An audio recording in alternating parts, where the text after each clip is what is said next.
Welcome to our production of In the Works. This is a production of One Night Stand Theater, and this is the 6th year we produce stage readings of the new work of the Red Rocks Community College playwriting class.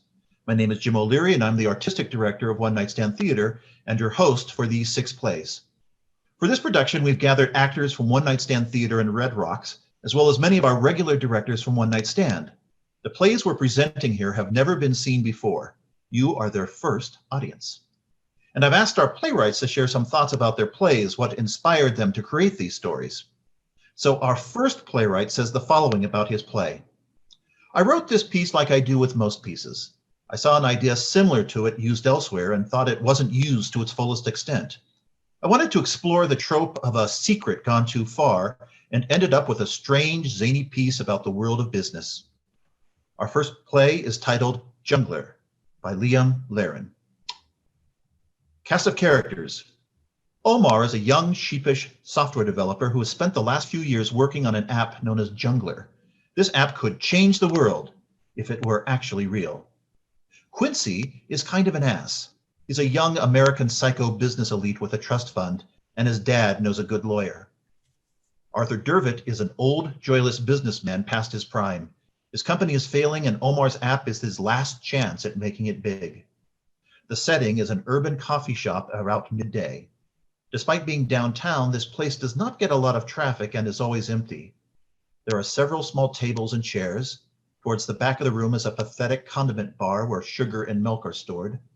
Much of this room feels sticky and unwashed. Omar enters with coffee in hand, clearly nervous and almost panicking. He is talking to himself, trying to coerce himself into telling the truth. Okay, Omar, okay, you can do this. You're gonna have a nice little chat with Quincy, and you're gonna tell him that the $1 million app you're making isn't real. And Junglr isn't actually an algorithm devoted to ranking various monkey videos you found off YouTube. Arthur enters with a coffee and newspaper. He is looking at Omar, but is also trying to not be spotted. He sits down at a table and hides behind the newspaper. You can do this. You are strong. You are courageous. The truth is worth telling. They say Junglr is going to change the world. Well, you're going to show them. You're going to tell everyone that... Hey, Omar! Oh, Quincy, how has it been? How have things been since we graduated? Oh, not much, brah. I just got hired at Goldman Sachs and I've been day trading and whatnot, brah. What about you? How have you been? Well, I've been... bro, remember that sick frickin' kegger we went to right before graduation? I got so lit, dude. I actually didn't go to that. I wasn't... Yeah, man, it was so cool. Anyways, I got your message about your software or whatever, and I was like, isn't Omar that tiny dude from college who's always on his computer doing hacker type shit? Well, software coding and hacking are different. So I'm like, why the F does this dude want to talk to me? So I look up your name and I keep hearing about your Tumblr thing or whatever. It's Junglr. Yeah, Jungle.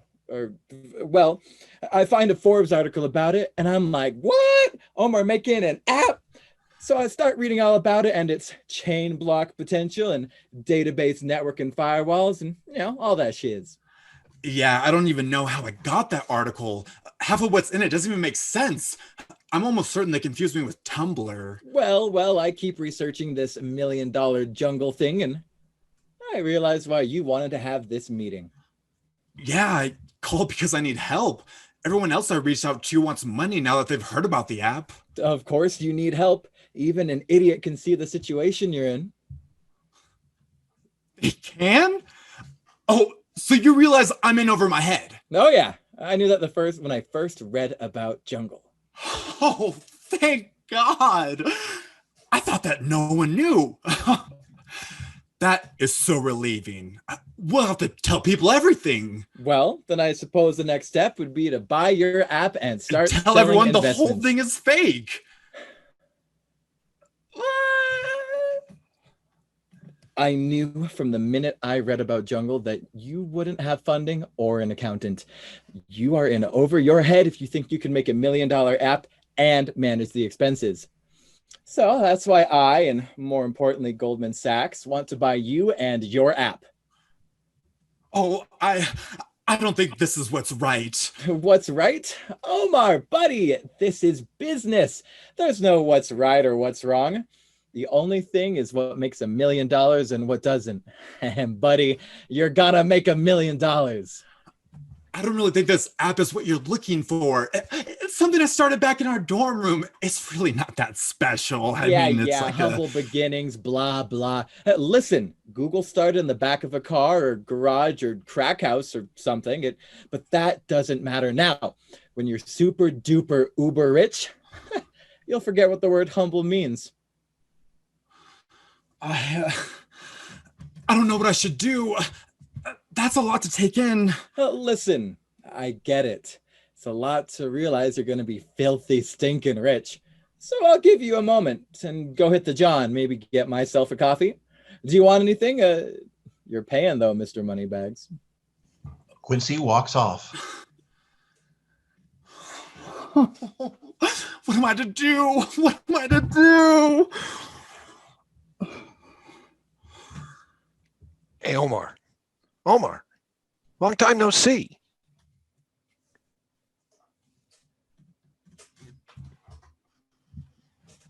Mr. Dervitt? What are you doing here? God, it's been a hot minute since I've seen you.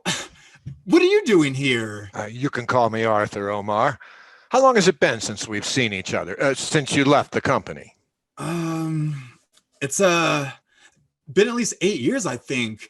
I left the firm to focus on my studies at university, and I graduated 4 years ago. Yes.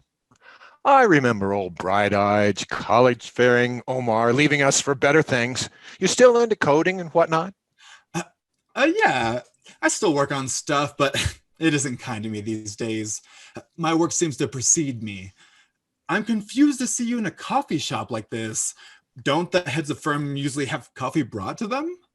Oh, I thought it'd be nice to take a walk around town for once. Tell me, Omar, how did you pay for the rest of college? Well, since you covered my first year, I had a small fund my parents set up that allowed me to squeeze through the other 3 years. By the way, thank you for that. I appreciate you allowing me to follow my passion, as you wrote. Yes, the little Omar that worked in the mail office had big dreams. So I wrote you a check so you could fulfill them. Do you remember what you said to me when I gave you the check? No, Arthur, I can't say I do. You said, and I quote, "If there is ever a way I can return the favor, let me know." Well, I need a favor. Do you want the money back? People say I have a lot of capital these days. I don't really know what that means. But I can pay you back if you give me a couple of weeks. Oh, no. That money is rightfully yours. I want something else. It seems that young Omar has gotten himself into trouble. I overheard your conversation earlier. Oh, you know the truth? Yes, I do. So now tell me the truth. Junglr isn't $1 million idea, is it? You're right. I don't understand why I can't say it out loud. It's because Junglr isn't $1 million idea. It's $1 billion idea, and it's going to change the world. Oh, no, not you too. Omar, listen to me.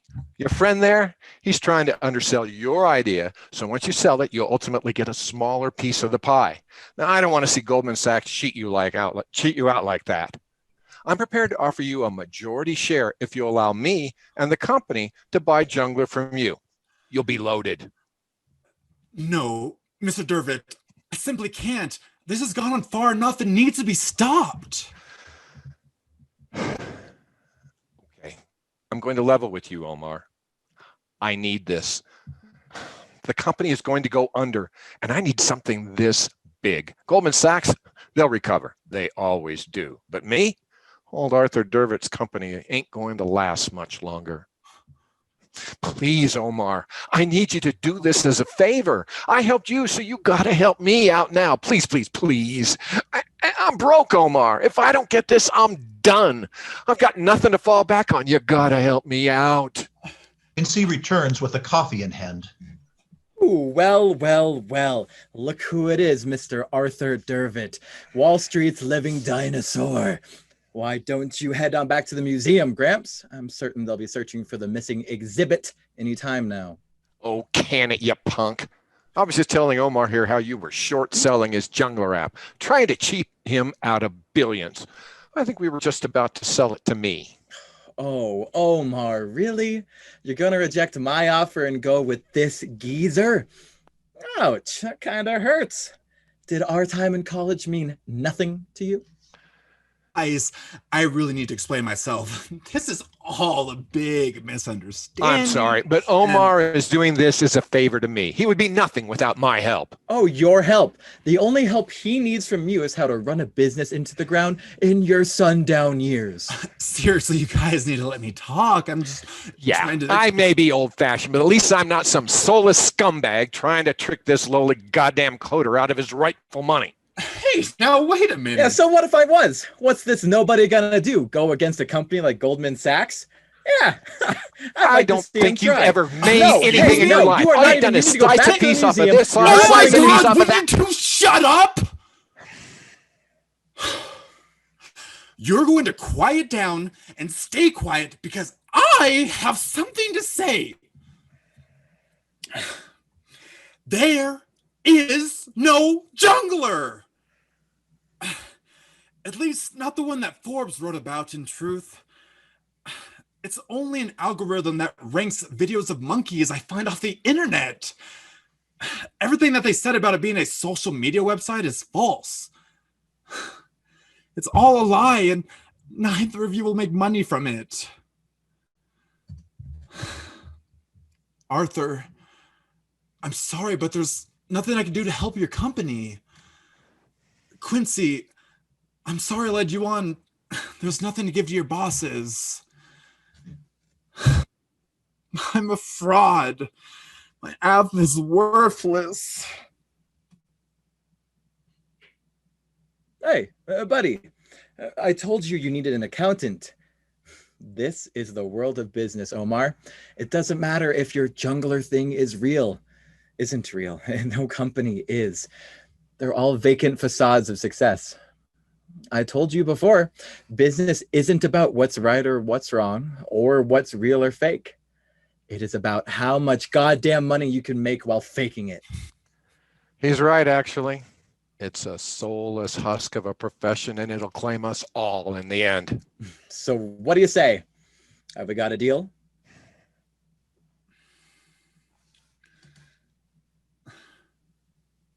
Yeah, you can have my app. But I like Mr. Dervitt to have a large stake in it. He needs it more than I do.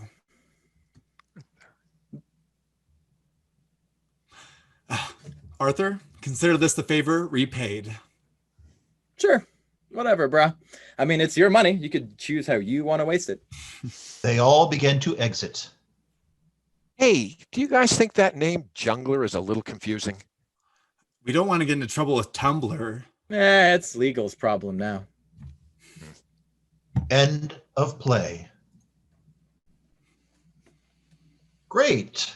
So I'd like to thank our actors for doing such a great job with the script. Mauro Seguro as Omar, Theodore Story as Quincy, and Dave Ufford as Arthur. Thank you to Brenda Hoskins for directing and to our playwright, Liam Leiren. Thank you all for watching, and if you want to make new friends through kidnapping and axe wielding, watch our next In the Works play, Love is Best Served Cold. Goodbye.